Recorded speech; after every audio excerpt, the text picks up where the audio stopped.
All right, good morning and welcome to our extraordinary council meeting for the 28th of April. We have an apology for lateness from Councillor Linwood. Do I have a move of that? Thank you, Deputy Mayor Ryan. Seconder, thank you, Councillor Holding. I'll put that all in favour, please say aye. Aye. And against? That's carried. Move on to declarations of interest. Do I have any declarations of interest? No. So I just want to welcome everyone who is watching online. Welcome to Simon Neal, who's our independent PAR chair. Welcome to staff and councillors. And we'll kick into this straight away. So just for a bit of context, obviously this is a discussion around what the consultation document looks like, but there's also a fair bit of discussion happening around the place around the where to from here. So we can have a wee bit of a talk about that as well, because through this consultation document, we are still going to have a number of public meetings, which I think is a really good place to stand up and talk to our community about the need, but also what we're doing about the financial situation that we're finding ourselves in. Mandy, do you want to start with a bit of a, Alex, I'll pass on to you. Okay. Yeah, bit of an intro from myself, and then I was going to hand to Joe and Mandy. I first of all wanted to thank colleagues for the quick work in pulling together the reports and the documents and the consultation process that you have before you. And also thank you to councillors as well for your quick responses when we've sent you information for your guidance. This paper follows your decision on the 14th of April council meeting to consult the community on a rate rise above that projected in the long-term plan, with 19% average rate rise being the agreed rise to act as the basis for consultation. To keep the rates low and ease the burden of impact on ratepayers facing other costs, the last council agreed to limit the increase for the financial years 25-26 and 26-27, i.e. next financial year as well, with a view to resetting the finances through the next LTP budget when water services and associated infrastructure and assets had transferred. So the last council agreed for this current year we're in and next year to have an unbalanced budget running a deficit essentially for those years. And this follows the council running a deficit in all but one of the past 7 years. Whatever the decision is made on rates increases for this annual plan, the LTP process that follows still needs to be that reset, giving a clearer focus on priorities, consideration of service levels, and consideration of how the council might do things differently to limit cost increases, such as how we might use partnerships or commercialisation, and all those things are actively under consideration at the moment. This has always been the case and it will continue to be the case, and my encouragement is to remain also focused on that process and make sure we have time to work through the issues in a strategic way and avoid making tactical reactions to the situation we face that we might have unintended consequences for. I think the other thing I'd like to highlight is, given the cost pressures that many in our community face, it's understandable that some are shocked and angry and others are looking for someone to blame for the current position. We know many people are doing it hard in our community at the moment, and a large rate increase is a very unwelcome added pressure to already stretched finances. And so in engaging with our community, we need to ensure that we generate an understanding of how the council has arrived at this position, which is complex, but also what we're doing about it to resolve that position. And it's a complex story to communicate. Like most councils in New Zealand, we've underinvested in infrastructure for the past 3 decades.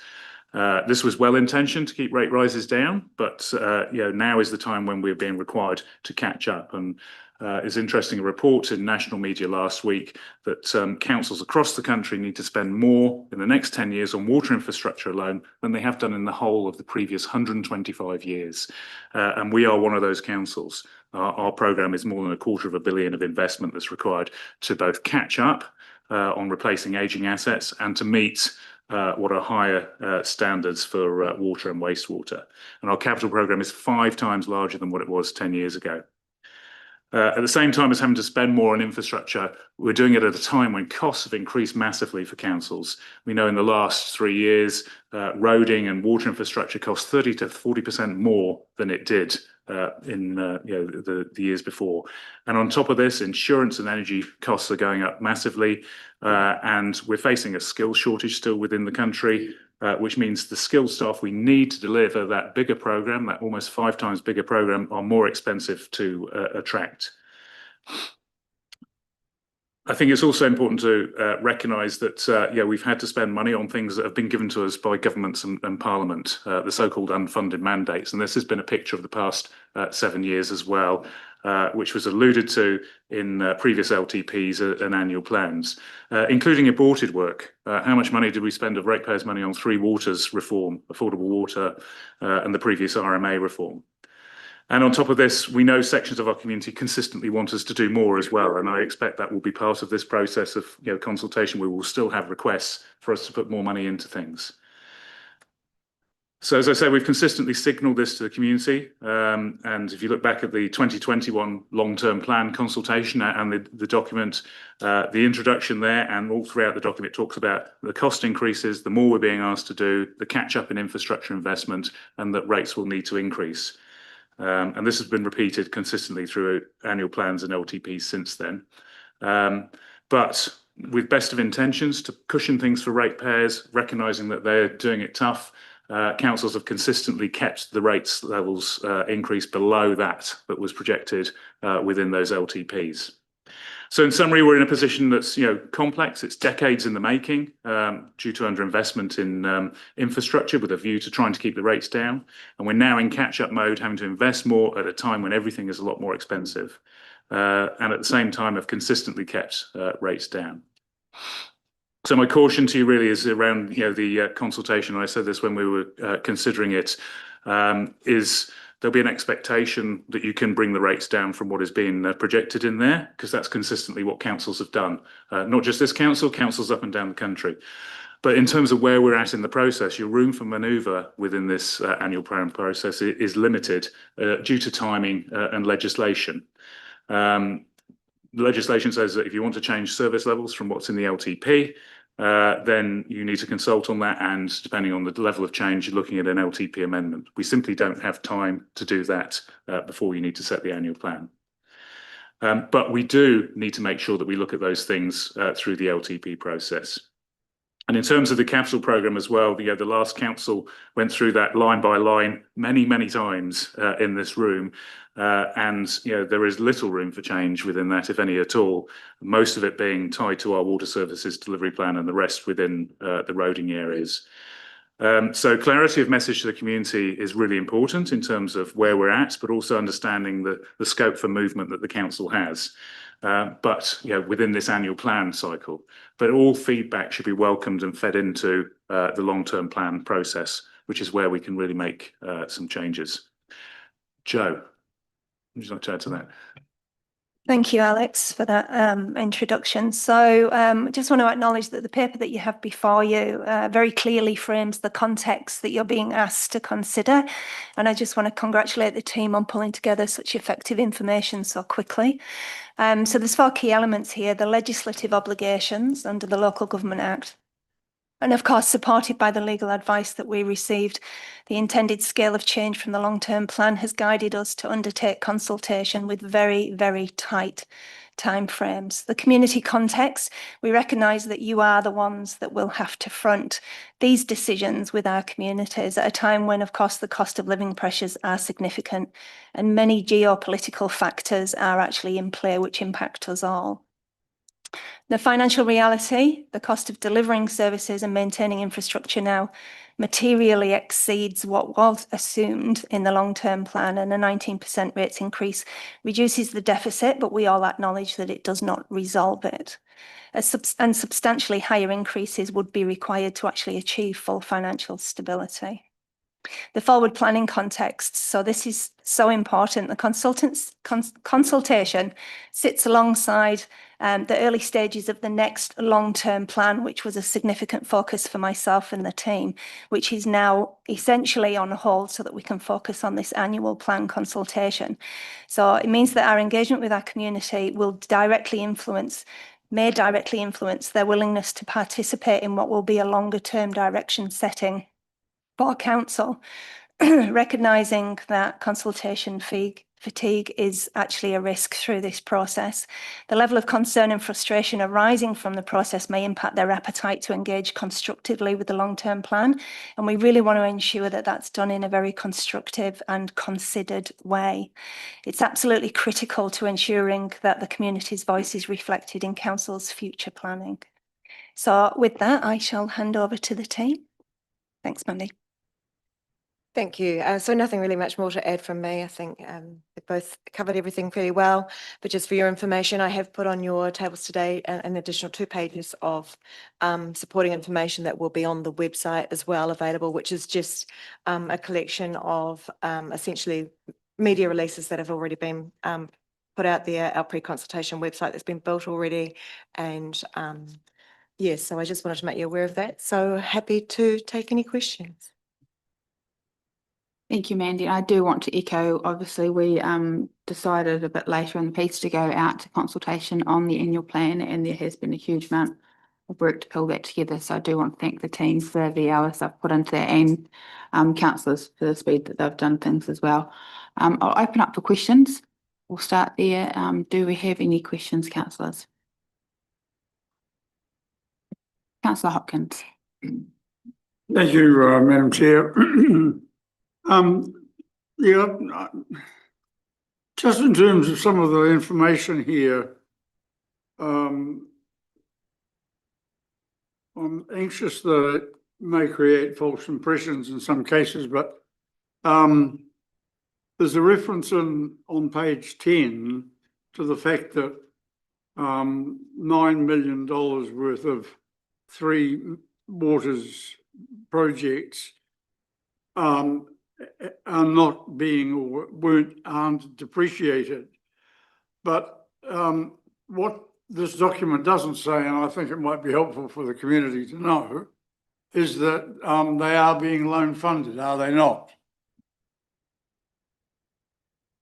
Can I put that through to Paul? Oh, sorry, Amanda.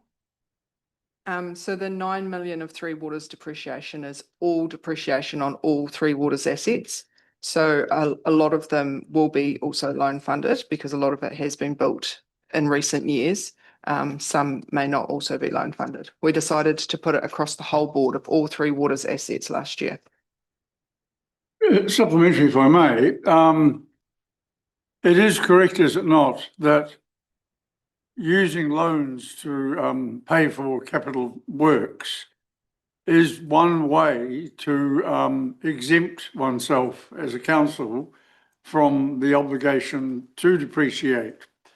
And is it also correct that if we depreciate as well as loan fund, then the current generation of ratepayers is actually paying twice?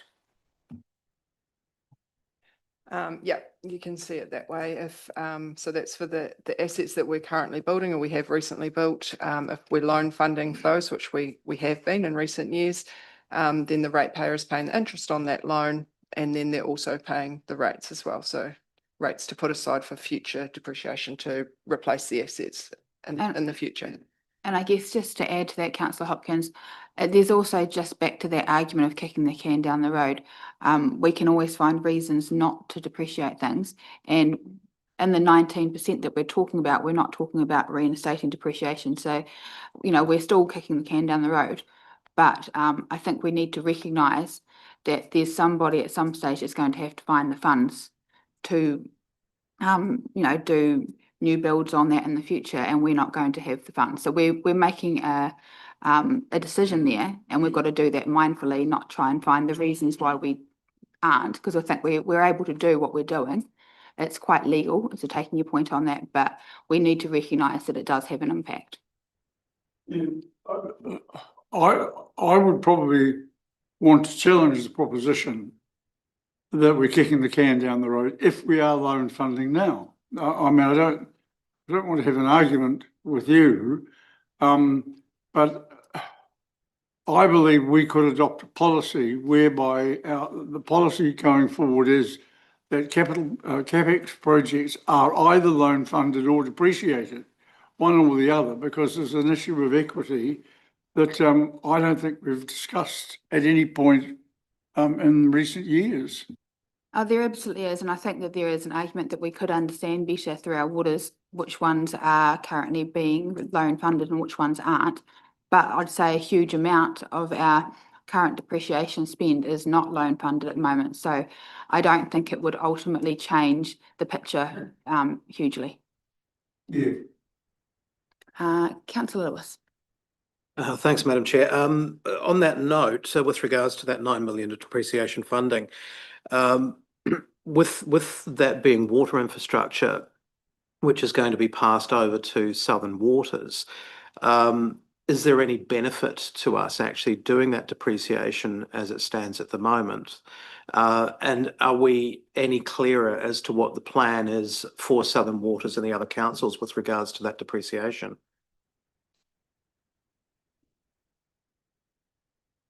I think in answer to your second question, we don't know what the approach is that Southern Waters will take. It doesn't actually exist as a company yet. We're in the process of setting it up, so we don't know what approach it will take in terms of depreciation, whether it will depreciate or fund depreciation or not, or whether it will just go for loan funding. So if we did add in some funding now for depreciation, that would effectively transfer to Southern Waters as part of the asset and service transfer on the 1st of July next year. If I may just follow up on that. So will our community and our ratepayers see a benefit from us front footing that depreciation, or is it going to sort of disappear into a pot that they won't actually see any benefit from the new company? So if we did do it, it would benefit them. It would sit within, the Waitaki, funding for waters within the company. It's not going to disappear off to some other part of the area covered by Southern Waters under, the setup that we agreed here, where no other district is going to be, funding another district's costs. So, it'll sit within the company for Waitaki.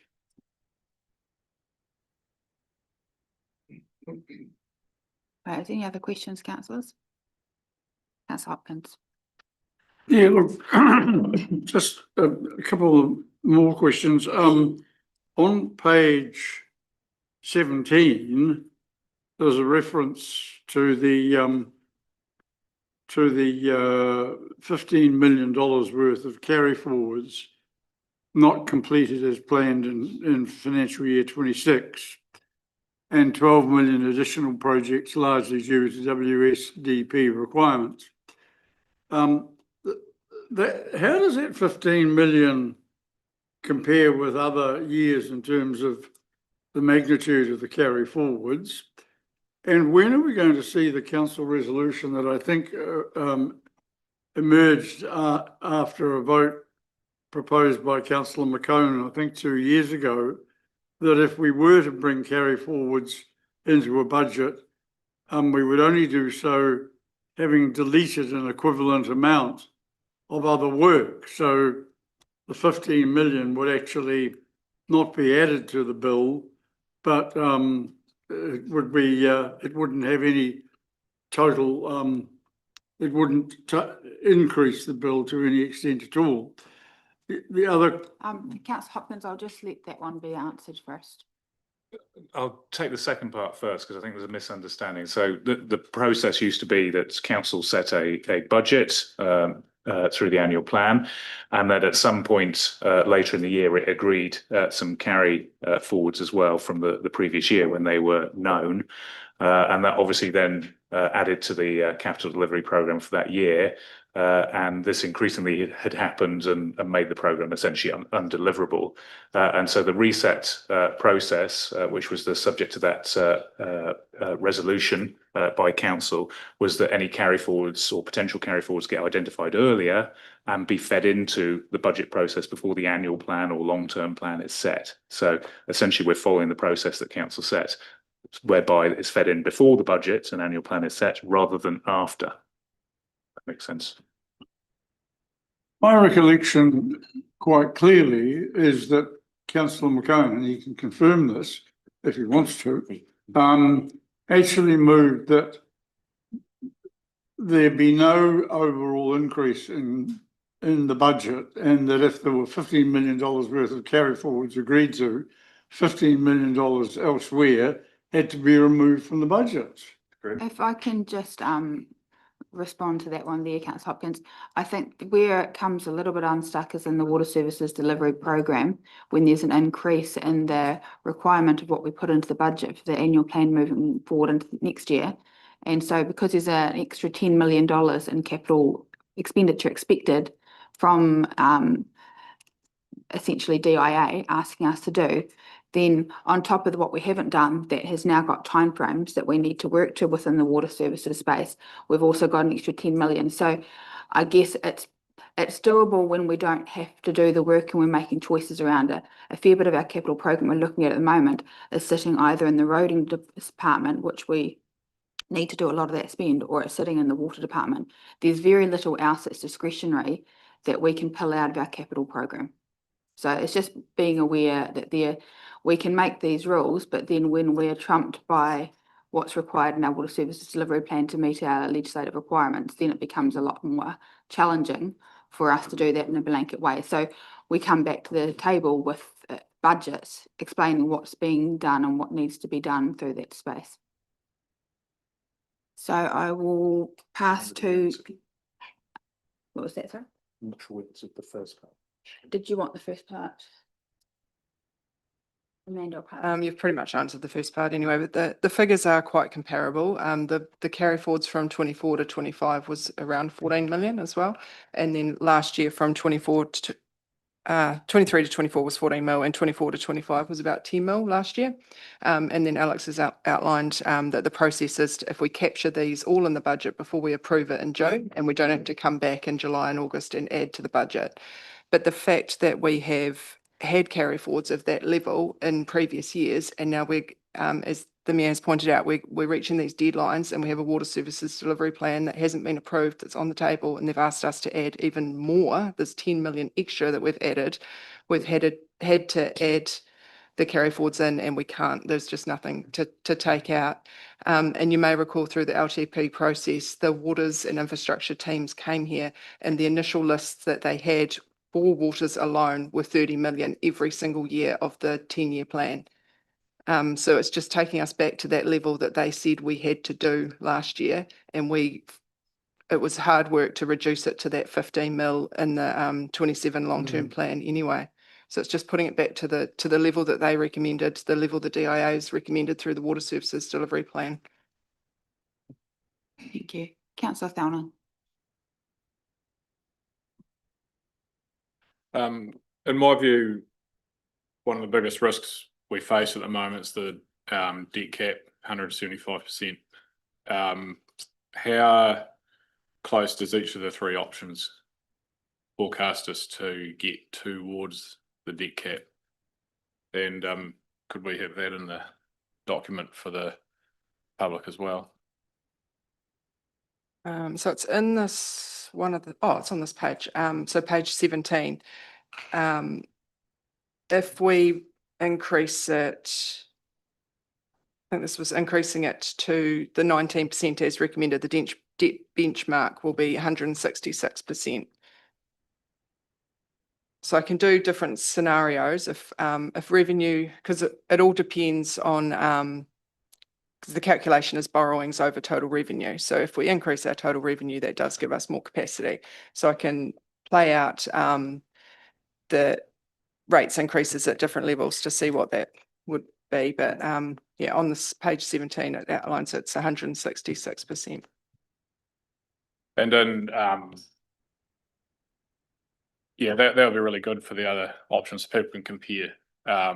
But also just if we could have it in dollar terms too, because if you look at the percentages, you'd have to do a calculation to work out what that means. But if you say, well, that's 5 mil, then that's very easy to spend gives a bit more of an idea of the risk. Okay. Deputy Mayor Ryan. Thank you. Just a couple of questions on recommendation 8 around hearings. How much more time, I guess, would it add to the process if we were to have hearings? And also, I guess, if we aren't, and perhaps this might be a question for you, Mayor Tavendale, what do our deliberations look like? Because I think without hearings, we need to be quite, I guess, intentional about how we're going through submissions and actually giving them, I guess, the time and really sort of hearing the value of all of those voices. I just don't want to see those lost in that process. So I'll pick up the second part of that question. I'll pass over to Mandy after that. So if it was just the written submissions, I think rather than the usual grouping and how we talk about them, I think we do need to give them the time, because I think that that's something that appears like, even though there has been that pre-reading done and everyone's done the homework, if people have spent the time putting submissions in, I think that they need to feel that we have actually taken them seriously. So building into the meeting that little bit more time so that we can actually just acknowledge what work people have put into them and the messages they're putting across, I think is really important. But I'll pass over to Mandy. Thank you, Mayor Tavendale. Yes, so I think if we were to have hearings, the only option is to have them on the same day as the deliberations on the 19th, because there is a proposal out there that we should be looking at another extraordinary meeting on the 26th of May. And that's just a proposal at this stage, to set the rate so that we can actually lock that in for the annual plan. So we can't go any later than the 19th. I guess the risk around that is how many people want to speak, and also the pressure that that's going to put. So what we'd have to do is, as submissions come in, we would have to book those speakers in as they come in. There's a risk that we don't know whether there'll be 10 people wanting to speak or 100 people wanting to speak. That's the risk. The risk on that time availability is the big thing, because we will not be able to. We're closing on the 13th at 5 p.m. Proposed to close on the 13th at 5 p.m. That gives us 16 hours working time to actually get those submission booklets brought together and circulated out to you to elected members by Friday, ahead of the meeting of the workshop on the 19th for the deliberations. It's booking in what comes in on that last day. As we know, no matter the length of the consultation, the peak is always right at the start and right at the end. So if we get requests on the 13th for additional hearings and we just have already filled them up, or if we're starting to fill up, we'd communicate obviously with the mayor through that period to say we're looking to fill up, we're going to need extra time. But the only additional time we could probably look at would be Monday the 18th, but that doesn't give you a lot of time to read that material prior. So there's just a risk, and that risk is really unknown, but a big risk, and it adds in a lot more work for officers to have to ring each individual. I think if we did go to hearings, we'd have to make it really clear through the consultation document that if officers haven't been able to reach you, the opportunity is missed, because we spend a lot of time trying to get hold of some people. It's really difficult to reach people that want to speak. So that is the risk, is that there's that capacity thing, that time thing, and that's the unknown. So yeah. Councillor McCone. And look, just to carry on from Mr. Hopkins, Councillor Hopkins' statement, the reason we put that resolution up was to stop the surprises later. So we had to set budget for the end of the financial year, and then in August or September, sometimes some of these carry-ons would come forward, which would all of a sudden you're up for another 15 or 16 million dollars of expenses. It was to even that out. I would be interested to know how much of our projections that are due this trip round of our unforeseen expenses, actually to make sure we comply with the water services plan. Look, we're not in a great space, and it doesn't matter what the rate rises or anything else, or goes underwater or whatever it is, the ratepayer is still going to foot the bill for the lot. And also I'd like it clarified, please, that this proposal that's on the table, will it balance the budget? And if it doesn't balance the budget, then it becomes extraordinary external borrowing to actually do that, which becomes hardcore debt. So how do we pay off the hardcore debt further down the road? Do we want to respond? I guess the only response really is that that's why we've included the carry forwards now. So this budget we set in June will not change afterwards. We have no capacity to change, and the carry forwards are already included. We should know before we set it in June what needs to be included in the 27 financial year for our internal purposes, delivering the services across the board that maintaining the levels of service that we set in the long-term plan, and also meeting the water services delivery plan. Yeah, what we've put forward, we don't expect any further changes. And I guess the other side, as we've tried to emphasise, there's little wiggle room as well. There's little to reduce. And the main point would be these capital projects are funded by debt. While we don't have capacity to reduce our debt right now, when the water's infrastructure and related debt moves to a CCO, we do have debt capacity. So that will be something that we consider in the long-term plan, what our debt levels should be in the future, and we can look to reduce our debt then when we have more capacity. But if we don't make these tough decisions right now and set our rates at the right level, we won't have these options longer term. We'll always be on the back foot. Yeah. I just want to add something to that. I mean, you mentioned about, surprises. I think what's in here reflects all the discussions when we had many a happy hour in here going through the water services delivery plan last year, recognising not everyone was around the table for that, where, the basis was what was in the draft water services delivery plan was in the previous LTP. But then through that process, we got the very strong encouragement that there wasn't sufficient in there. So we had a mismatch between what our LTP said, which was agreed at the end of June, and what the water services delivery plan said when it was agreed, I think, a couple of months later. So this is just putting back in what was reflected in that water services delivery plan. We've got no indication that we can reduce that. If anything, when the plan was originally rejected, there was concern from the DIA around the asset condition assessment that there might need to be more in there. I think encouragingly, the asset condition assessment work is suggesting that we don't need to have more in there at this stage. So I think that's the good news. But what's in the proposed annual plan is an adjustment to reflect the difference between what was in the LTP agreed in June last year and what was subsequently put into the water services delivery plan. Thank you. Councillor Schlack. Thank you, Madam Chair. In regards to the projects that are planned, and I probably got all this wrong because I thought we were just going to make a decision on a consultation document, but we are getting right down into the annual plan for some reason. And I thought that was a discussion for later on. However, since it has been brought up, there's a couple of things. I'll cover that shortly, but yeah. I just wanted to make that point. And from my personal point of view, and I will be as much as possible taking part in the whole consultation process. I just want to make it very clear that I see the 19% increase as a starting point, and there is 3 options in there, and whatever I personally going to land on then really depends still on a lot of factors and line by lines that are in the annual plan. Now, the information that I have is outdated.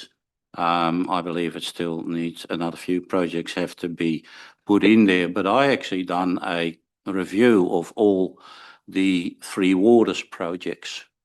And the reason for that is that we opted to go down to Southern Waters for a number of reasons. And one of the key reasons, especially for me, was the benefit of having these projects carried out together with our partners in Southern Waters. There was the key financial discount that we have. I see from the information that I have that there is a significant amount of free waters projects starting in the 26-27 annual plan. In fact, the total is $27.4 million, and I believe that there still have to be a few projects added to that. That raises the question within my mind, as in we have already deferred $8.7 million in projects from the last or the current budget to the 26-27. In other words, we weren't able to complete that. So how on earth are we then going to complete or going to start another $27.4 million worth of project in the coming annual financial year? I don't see it. And I will make no secret of it. Is before I make a complete fool of myself, I've actually have approached staff and saying, guys, is this project, each of those projects really necessary, or not kick it down the road, only delay it for a year? Because after all, come the 1st of July, people, that is just over 2 months from now, all our water infrastructure is going to move to another entity. So if we want to have the full benefit of the discounts of Southern Waters, I believe it would be prudent to move that to the next financial year, as in the 27-28 financial year, where we can then also have the benefit of the discount that we are counting on, having a large water organization going for a lot of materials and a lot of projects. On top of that, I can, as I said before, I cannot see if we are already deferring $8.7 million in projects from last year into the coming financial year. How do we have the capacity at all, practically speaking, to do another 27.4 million starting, not projects that are already in progress, no, starting ones that haven't been started yet. Do we really have internally the capacity to work on that? Thank you. So I'll pass on to staff in just a second. Just around the discussing it at this meeting, I really think that because there's been a whole lot of speed around this conversation, and there's a lot of discussion happening in our community, we don't get a lot of chance together, especially in the public realm, for us to actually beat these things out. And I think it's actually a helpful discussion. So that's probably why I've stepped into that a bit more. There's going to be other discussions made when we do land the annual plan at the end of things. At the moment, it is on the consultation document, but I think teasing out the things that are playing on people's mind is actually really important, and it helps to inform the community of the challenges that we're going through and trying to grapple with what we've got in front of us. But I'll pass on to... So I think the concern you're expressing is a concern I expressed at a previous workshop. And I think I'd say, but through the transformation process, we've got more capacity than we had. The setting up of the project management office, I think undoubtedly gives us more capacity and more capability. You see some of the benefits of that coming through in some of the projects we've been managing that are coming in on time and under budget. But there's also been, a bit of a lag, which has contributed to that carry forward as we institute more rigorous project management processes and practices.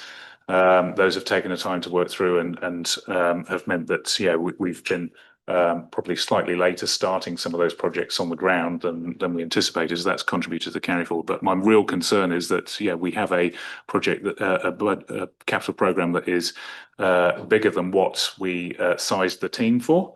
And at the same time, the people that we need to be involving in delivering that program, we also will be involving in the setting up of Southern Waters, and they'll be thinking about where their future lies, and they'll be involved in processes around that. So it is a concern. I think if we do nothing, then I think it's likely that we won't deliver all of that capital program as stated at the moment. So we will need to make some adjustments to be able to stand a chance of delivering that and setting up the new CCO and transferring staff safely across into that and doing that well. I'll go back to you in just a second. I think that just adding to that as well, there is a expectation through the DIA and the Water Services Delivery Plan of what we must do to hand over to Southern Water.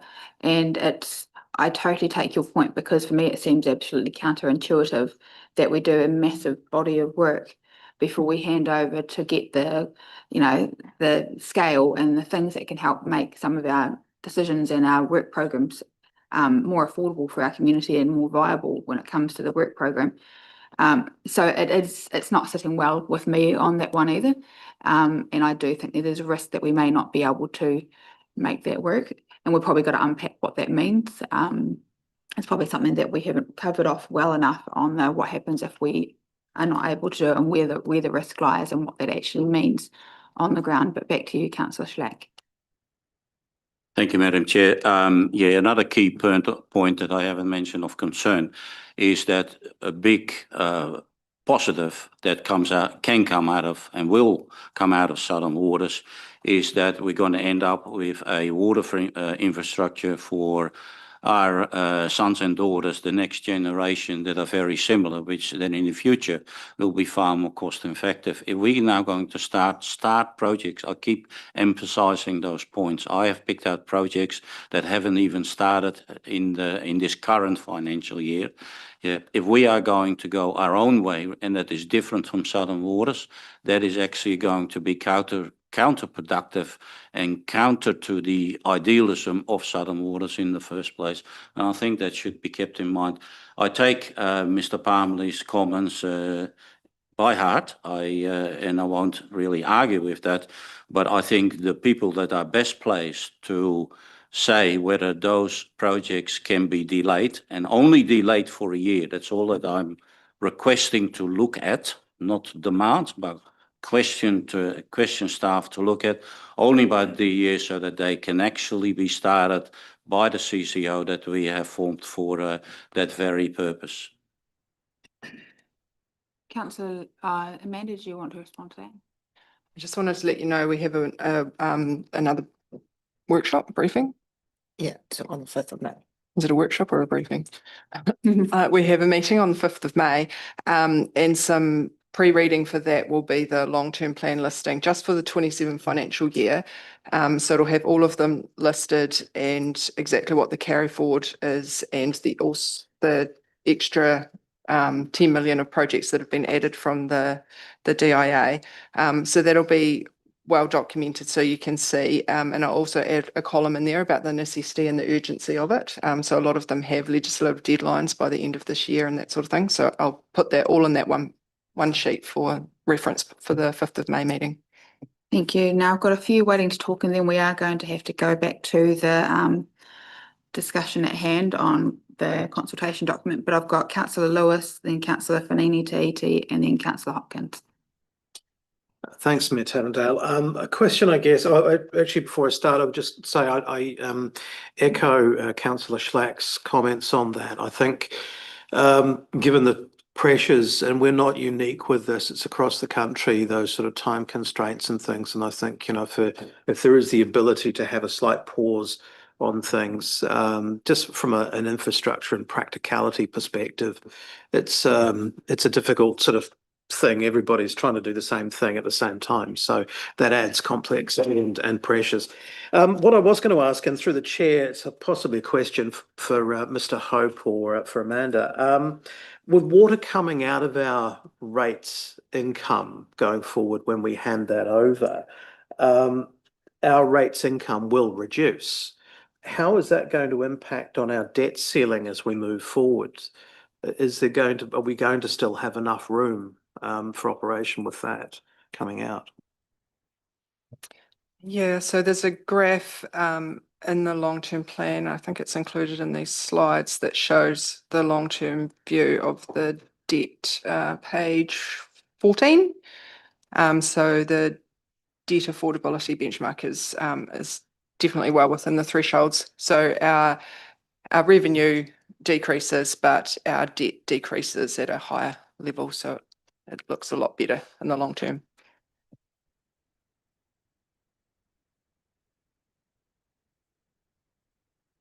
Now Councillor Fanini Ta'iti. Thank you through the chair. I guess my comment was just in relation to Councillor Schlack's thoughts around the work program and just our realistic capability and the capacity to be able to deliver the significant work program. Whether it may not sit in this kind of discussion, but it's around the opportunity to revisit DIA, the settings around a potential slight extension or some kind of discussion. I think from a pragmatic perspective, we're in it now, so we need to kind of have another secondary conversation about what our realistic capacity to deliver. And I think that's why the question keeps coming up around the carry forwards. It just keeps happening every year, and I think just to kind of help put some settings around it, if the pressure point is with our water delivery program, then we need to be revisiting that with the other organisations and agencies that are putting the pressure and the deadline on us. I know it won't help the annual plan discussion and the rate setting, but it's just part of the wider long-term plan kind of discussions, I think. So that's just my thoughts around that. There's some And it's- advocacy work that might need to do hand in hand. It's certainly a question that Honourable Amy Adams has raised with us as well, saying is, you know, what's the reality? So I think we need to probably just unpack, and I don't know that there is room to move, because in order for us to get our water services plan approved, we've got a level that they've requested of us. But we do need to have discussions at the same time, I think. Back to Councillor Hopkins, and then we do need to go back to that. Yeah, well, Councillor Slagg has raised an issue with the 27 million and the additional expenditure that may or may not be able to be undertaken, that mirrors and parallels the issue with the carry forwards. And Councillor McCone has confirmed that a resolution was put to the council saying, if you have $15 million worth of carry forwards, they will only be carried forward once $15 million worth in other budgets have been deducted. That's what we voted on and agreed to. So my question to officers is very simple. Has that exercise been undertaken? And Councillor Hopkins, we have covered that off when we've got basically that's come into the budgets, and we've had the ability as us, and because that decision on $15 million taken out of our budget, that becomes a governance decision at that stage, because something has to not happen. And what we're in the middle of saying is we've then on top of that got requirements and deadlines around the water services delivery plan. So we can, if you want to, and I would absolutely, caution against it, say, oh, we're not going to try and get a water services delivery plan across the line with this extra information. What we can do is go, hey, we're going to take all this out of our work program, that 15 million, to find that space, and we'll also take the 10 million mix to spend that we've actually had asked. We do not have that option. So there is absolutely a good intent sitting in behind that. And I think having the carry forwards in the budget at the right time for us to then look at the whole budget and decide as a governance team what we do and what we don't do is the appropriate way of handling that. If this was coming to us 3 months after we've approved our annual plan, then that's a fair comment. If we're saying, hey, out of nowhere, when you've already voted your budgets and done everything as an annual plan, we're going to now tell you there's $15 million of extra spend, then there's a different argument. At the moment, the setting of the budget sits with us, and we've got that full level of information, which is what we need to make that decision. And this is a decision that sits with us. It's not something that we throw back to staff and say, where are you going to take $15 million out of the budget? That's a discussion for us. And we're already saying that we are going to be struggling to get to the water services delivery plan requirement. So there's a whole lot at play here, and I think you understand that. So I think it's a blank way of looking at it, but that's not helpful. Do you want to add to that? A couple of things to add to that. So the majority of that capital budget is water and roading. There's very little else in there. So the question you ask is, what have we done about that? Have we shifted stuff out? Yes, we have. And the team has been through it. Myself and the CFO have been through that and shifted things out of next year to try and accommodate that other spend. I think outside of that, if you wanted to bring that down by 15 million, you're going to look at in terms of our obligations for water, cancelling the roading program. Let's not have a roading program next year, because that's the next biggest chunk after water. Most of it is water, and then you've got 10 million of roading, and then there's very little else in there, unless you revisit your decision around the event centre phase 2, 6 million in there, which is externally funded, but it sits within our capital programme. So these are not easy decisions. I think we can have a look at the water programme again. My caution around that is we need to handle that discussion very carefully with the DIA. We're still under a Crown facilitator. You don't want that Crown facilitator to be a Crown commissioner for not meeting your water obligations. They're looking at us closely. They're looking at every council closely. And I think, we can go through and challenge that again. The other issue raised about pushing all this into Southern Waters, you've got to remember that it's going to be a new company. So from day one, it's going to be focused on, how it establishes itself, how it gets its systems and processes working. So it's not going to have suddenly on day one, 1st of July next year, additional capability and capacity to deliver a big program. And part of what I've said before is that we need to make sure it's gets the best possible start. So us delivering as much of our obligations as possible and not handing over infrastructure that hasn't been completed to meet legal requirements, I don't think would be a good start for the company. So it is a challenging situation in terms of a program that I don't believe within our current PMO we have the capacity to deliver. We do need to challenge it and challenge it further, but we need to be careful that we're not viewed by government on going back on our obligations. Councillor Mackay and then Councillor Slack. And then I am putting a definite line in the sand because we need to then move on to the recommendations. Just for total clarification, and I'm assuming, well, I know these have been done right to the worst case scenario, and that's excellent because that's the way all budgets should be done. But what is the shortfall estimated for the end of 30th of June 27? What is the expected funding needed to cover that shortfall, which will become the capital debt? And what is the interest content on that capital debt, assuming that we're not paying any principal at all on the debt we currently have?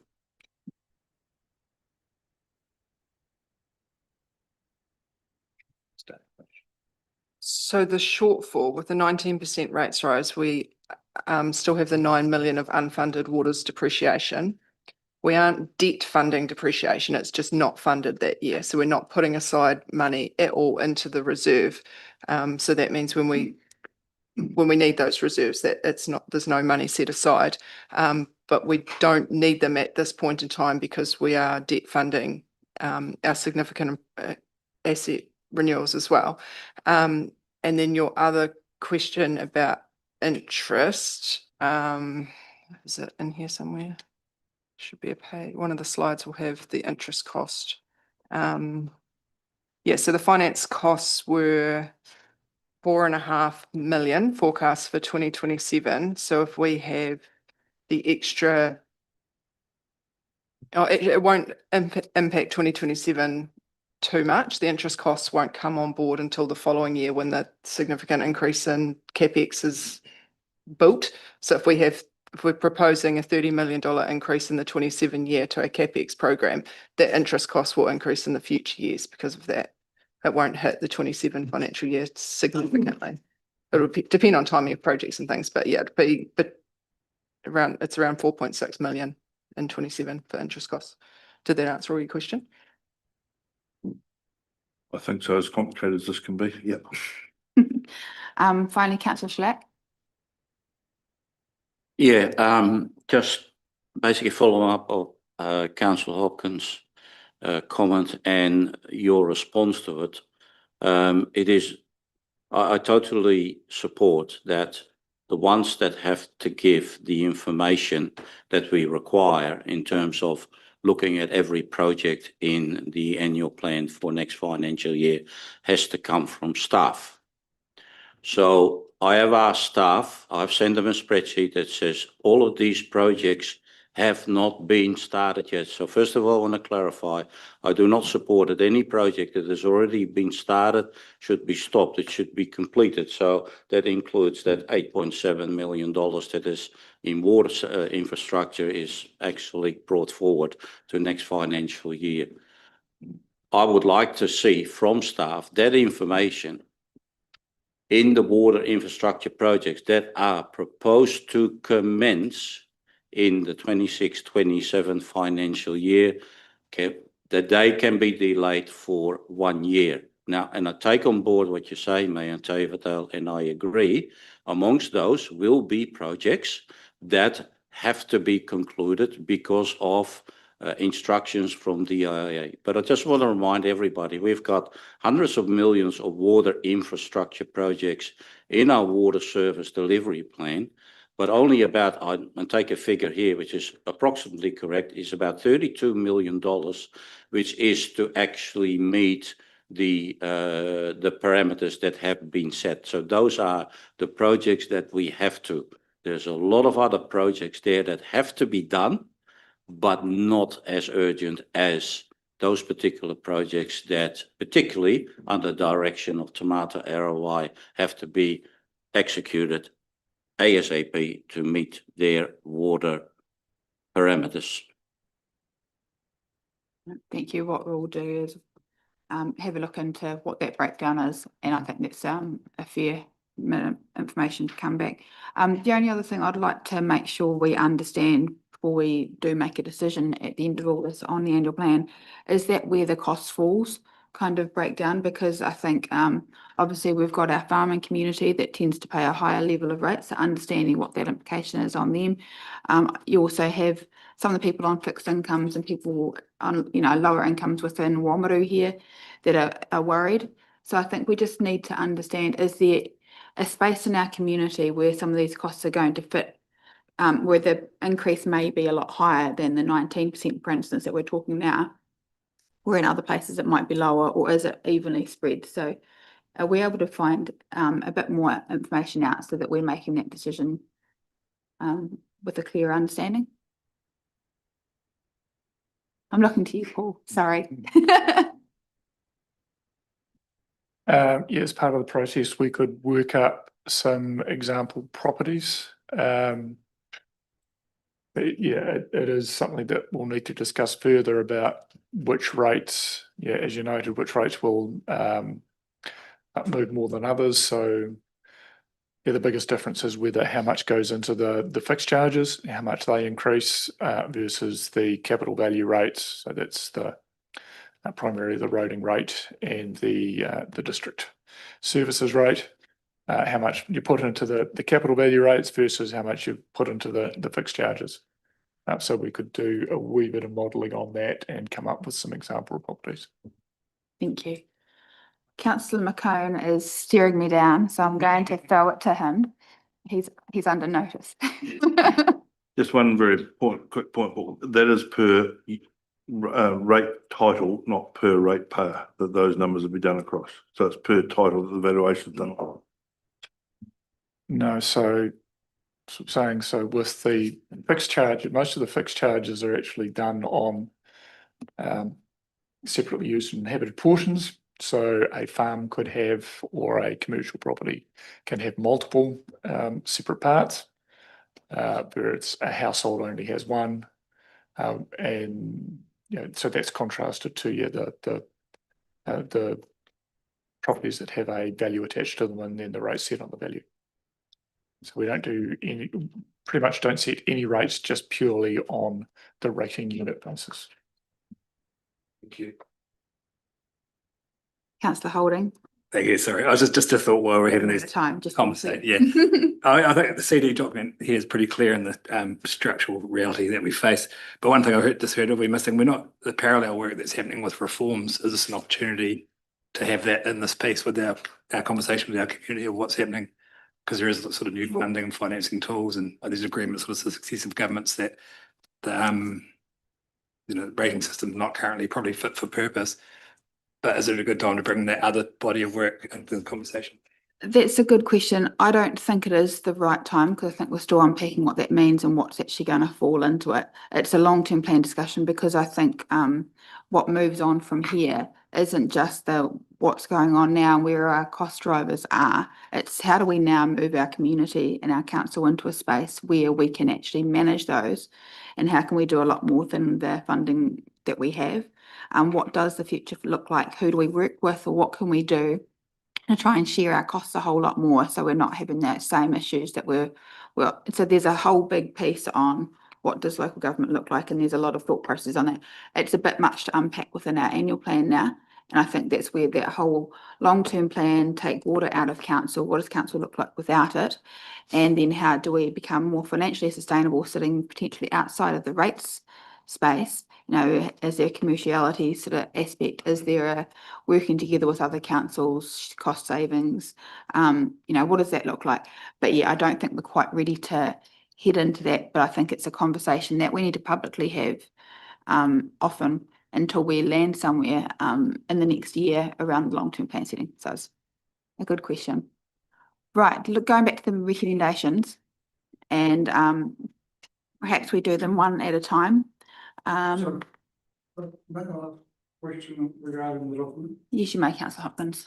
Thank you, Madam Chair.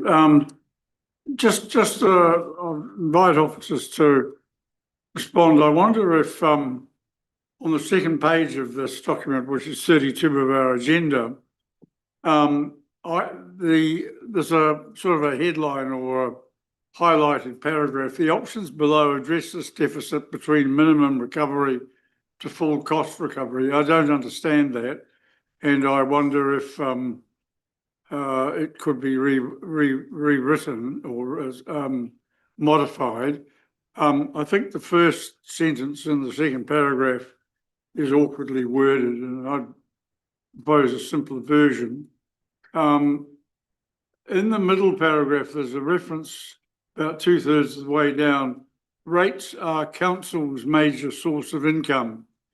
Now, then either needs to be an apostrophe between the L and the S, or after the S. Which is it? Because Councillor Hopkins, I think that that's the smaller details like apostrophes, we can talk directly. Well, that's fine. I just brought it up because I thought it would save time to raise it now. And No. finally, I'm just when we have discussed what could go in this document about the LTP, there's been agreement around the table that we could include something this year saying big changes coming next year. It has to. We've got to sort these major issues out. And twice at least that's been agreed as a sort of approach. And yet if you look at the last paragraph before the water reforms, it is, I feel, insipid and doesn't signal the fact that, you know, as of next year, we've really got to find new ways to do business. We've got to find new ways to fund things. We're going to be bringing some really radical ideas to you. We heard Alex say it this morning, partnerships and commercialisation and so on. And I don't think that sentence reflects that. Mandy. I was just going to say, look, I'm happy to add anything in, and I appreciate that you did make that comment in the feedback that you passed, Councillor Hopkins, but because it was not sort of seconded by anybody else, I didn't feel it was appropriate for me to put in at this moment, but I'm happy to make any changes if you agree to it at this table, then I can do that. So, yeah. So a stronger kind of indication of what's coming, just reframing that a wee touch to make that just a bit more clear and no, fair enough. Brent, sorry, Councillor Cowles. Thank you. I also note here that in our engagement plan, we've still got Saturday, the 2nd of May for Otamatata, which I think Yes, we've had a discussion around dates for that. I'm not sure if that's changing or not, but. Yes, that has changed. Unfortunately, this report was required to be in the agenda previously to that change being made. So yes, it is now Saturday the 3rd. That venue has been changed and booked for 1 p.m. on Saturday the 3rd. So that's Sunday the 3rd of May at 1 p.m. indeed. Thank you. Councillor Lewis. Just with regards to a comment that I did make before, prior in the review part of it, council's preferred option, that still doesn't sit comfortably with me. Is it a legal requirement on a consultation that we have to state that? And if so, is it possible for us to put an asterisk and an explanation that we are legally required to state a preferred option? It's just from my side of things. It's if you tell people these are the facts. This is what this is our position. Now, what do you think? It takes away that inference of us listening to me. I think we've had these discussions in the past because I will pass the staff to double check, but I believe it is a legal option that we must actually show a a preferred option. And that was the vote we did take last meeting around the 19th being going out with that as our preferred option to start the conversation. I know it's not where we necessarily need to land. It's not fixing us to anything, but I do think that we need to be really clear on that. And that's why I did put a figure on the table last week before, whenever we did that, because I think that it helped feed into the whole conversation that's been put together by our comms team and things around our engagement. So I think that we need to stay with the preferred option, but we certainly need to be, and we have done, unpacking the other options as well and explaining why the preferred option is not necessarily the most prudent option when it comes to just looking at the finances. Did you want to add to that, Alex? Mandy, do you want? Mandy? Looking at, if it's under special consultative procedure, you do have to state your preferred option. Under the guidance that I was just quickly reading there, just to confirm, it doesn't state anything about having to put your preferred option for annual plan consultation. It is probably best practice that council does, but rather it is not a legislative requirement when it's outside of that special consultative procedure. So happy to be led. Yeah.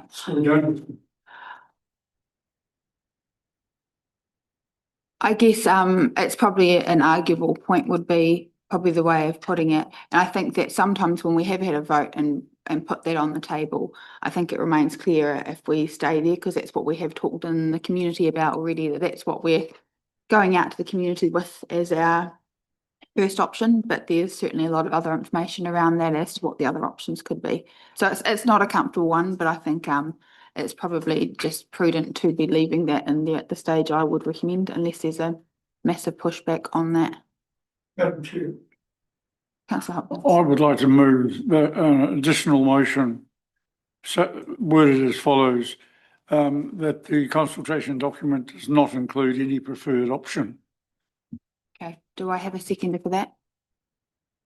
Seconded by Councillor Lewis. All right, so do you want to speak to that, Councillor Hopkins? Well, I have had a discussion with Dan, and I know he's circulated his view to councillors generally. We've heard this morning confirmation that, yes, stating a preferred option is an obligation, a legal obligation with long-term plans, but not annual plans. On that basis, and accepting the merits of Councillor Lewis's argument, I'd be happy to see that removed. Right, does anyone else want to speak to that? No? Right, I'll put that. All in favour, please say aye. Aye. And against?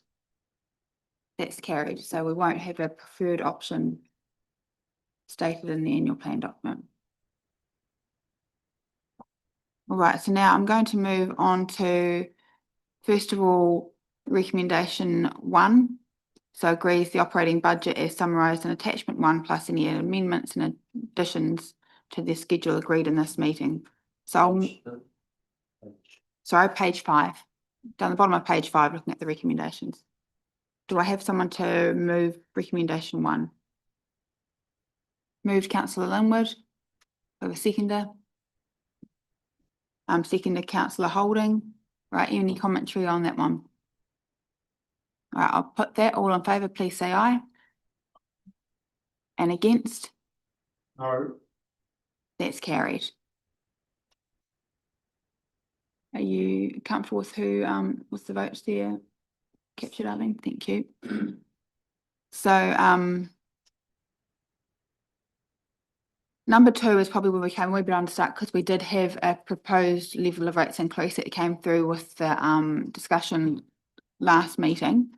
So maybe this one needs to be changed to note that the proposed level of rates increase of 19% is above that of the year 2, but does not indicate it as a preference or something like that. And I think you've already you think it's covered? resolution to cover that. Okay, so comfortable with that. So we'll just note that one at this stage. I'll move that one from the chair. Do I have a seconder?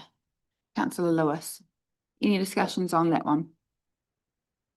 Right, I'll put that. All in favour, please say aye. And against? That's carried. So, if there's nothing, is there anything else anyone wants to raise in the 3 to 8? Oh, sorry, and I'll go 3 to 7 at this stage because it doesn't discuss the hearing side of things. Mandy. Sorry, I'd just like to note that with regard to the consultation document, there hasn't actually been like a clear question wrapped around those options. So we are just like going to create a question to wrap around those 3 options there. So that will be added to the document. It'll be something like, you know, which option would you support for the future of Waitaki's rate rise? Because that gives the clarity when it comes to the analysis at the end. So I just wanted to let you know that that will be added as well. Okay, so just noting in the consultation document, there will be something a bit clearer there. So, for 3 through to 7, Very quick question. The 2 pages we will have been left on our tables this morning, are they now part of the consultation document?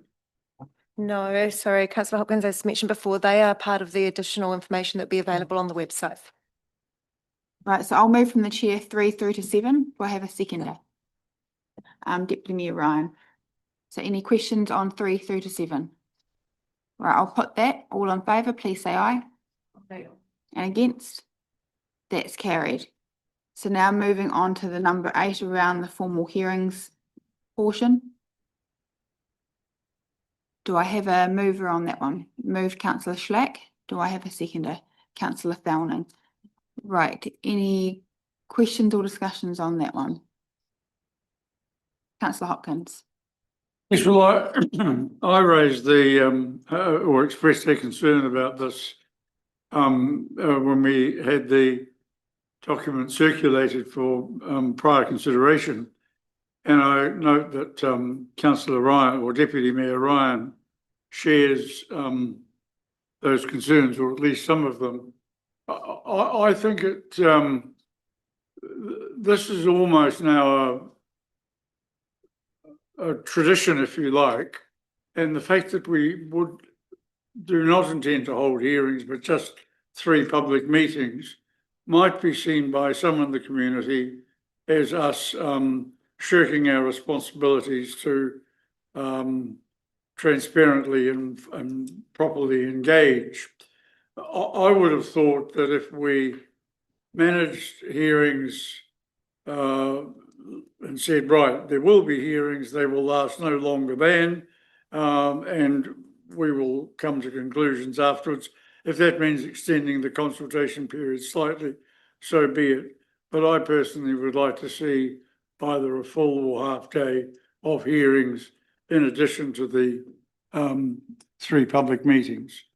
I guess just to respond to the pushing the consultation period out, we don't have the ability to move it out at all. So the timeframes we're working to are the only things that we can work to meet the legislative timeframes. There is possibly a midpoint in there where we could allocate a portion of time, and when that's used up, it's a bit of a first in, first served kind of basis, which might be a midpoint there, just recognising there might be some speaking involved. I guess I'll probably look to staff whether they think that's a viable option, recognising the timeframes involved in that. I think that's definitely a viable option to consider, to say it'll be held on the morning of X date. And so that will encourage people to get their feedback in early and indicate if they want to speak at that point. And I think, as I mentioned earlier, we can also say that, you know, we need to be contacted, you know, if officers can't reach you, then that opportunity to speak may be lost because we're going to have to turn it around at such high pace to make it flow. Yeah, so entirely possible, but recognise the risk that, you know, those who don't get in there in time will undoubtedly be, you know, voicing their frustration with you on that.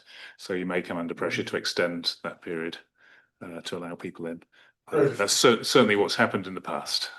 Yeah, Councillor McCone and then Councillor Schlack. Okay. I'll just be voting against it just out of principle more than anything. This is pretty rushed and I really appreciate what everybody's been doing to do it. But to be fair to these people that are looking for a 19% rate or any, we're not actually giving them the opportunity to stand up and defend themselves, and I object to that. So I'll be voting against it. Thank you. Councillor Schlack. Yeah, I don't think it can be seen that we are shirking our responsibilities, not going through a hearings process. Yeah, as I put in an email, I suggested that every elected member will be at every opportunity there in the public consultation. I think we are doing that. We are taking on that responsibility.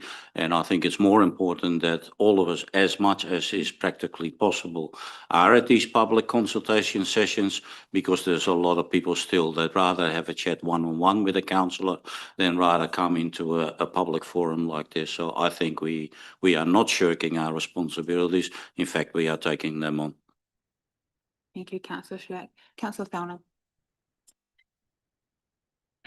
Yeah, similar to Councillor Schleck, I think. I think the message is more get it in the informal, whether it's formal or informal, we'll be listening the same. And that's why I don't think this will take anyone's opportunities away to have a say. But it also doesn't change the hole that we're in, we've got to get out of. I think that we've got very few options anyway. So if we can start working on the problem more than tying the staff up with process, I'll be more comfortable that we're getting on with it. Yeah, get me right.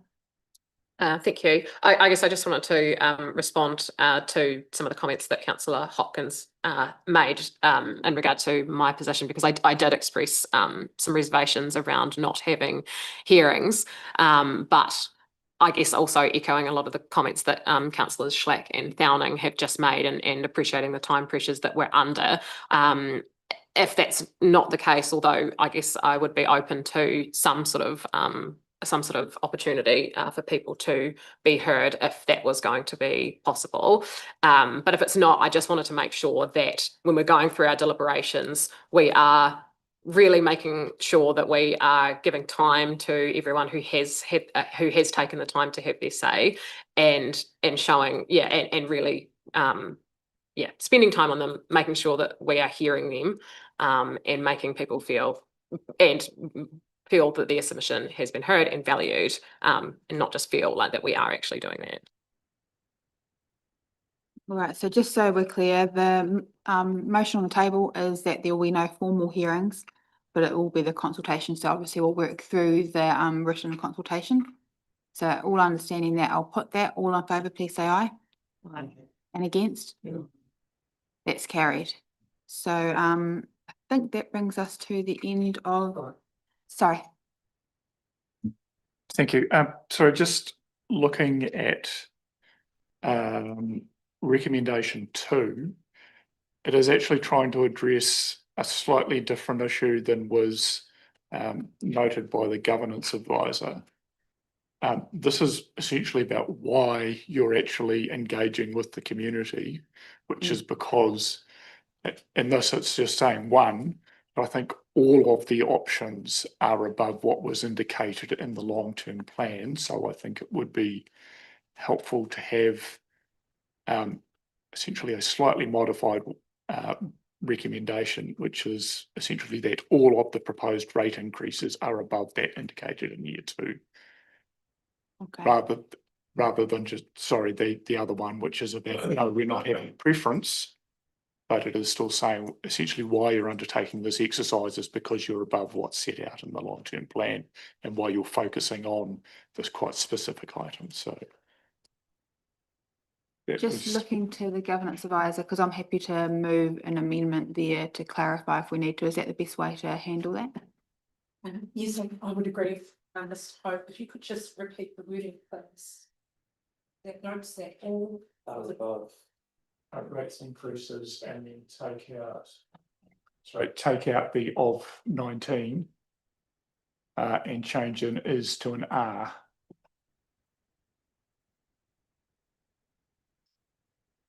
Brilliant. So as mover, I'm comfortable. I'm comfortable with that. As seconder, Councillor Lewis, you're comfortable with that? And I guess probably the question is, would that change anyone's vote? All right, so we'll just move that as, we'll put that in as the substantive motion if everyone's happy. The way you do that. Alrighty. I believe that is us for today. We will be starting the next meeting a little bit late. I think it's Just having a look at timeframes before we move in there. So our strategy and advocacy meeting that was due to start at 10:20. We might move that through to 10:30. So we'll be back online at 10:30. Thank you to everyone for watching.